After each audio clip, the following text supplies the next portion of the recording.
Le Figaro fête ses 200 ans. Du 14 au 16 janvier, Le Figaro retracera 2 siècles d'histoire à travers une exposition exceptionnelle sous la nef du Grand Palais. Archives, images inédites, débats et émissions spéciales. Le Figaro, 200 ans de liberté. Un événement unique, gratuit et ouvert à tous. Programmes et réservations sur lefigaro.fr. L'éditorial du Figaro. Rétablissement de la réforme des retraites, la sagesse du Sénat par Gaëtan de Capelle. Les séances au Sénat, calmes et respectueuses, offrent un contraste saisissant avec la guerre de tranchées de l'Assemblée nationale. Pendant qu'on s'invective au Palais Bourbon en faisant parfois étalage d'une étonnante inculture économique, les sénateurs travaillent et argumentent. Ces différences de comportement dépassent de loin les questions de forme. Sur le fond, cet esprit de pondération conduit à éviter les sorties de route auxquelles nous ont habitués les députés.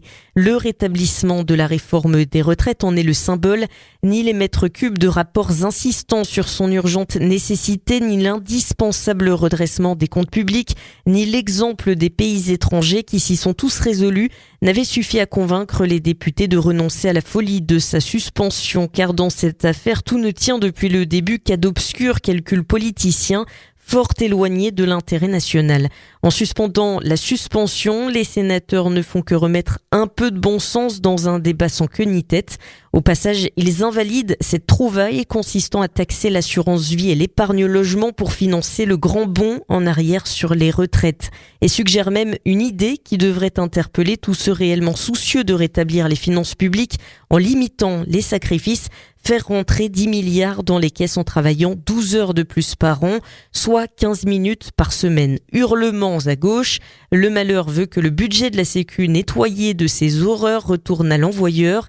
Idem dans quelques jours pour le budget de l'État où l'inventivité fiscale est à son comble. Sébastien Lecornu aimerait croire que, gagné par l'esprit de compromis, l'Assemblée finira par voter des textes raisonnables. Tout indique le contraire, à commencer par le retour annoncé de la suspension de la réforme des retraites, donné en gage au Parti socialiste pour éviter une censure de son gouvernement. Pour un Premier ministre appelant chacun la responsabilité, une telle perspective devrait être inacceptable. Le Figaro fête ses 200 ans.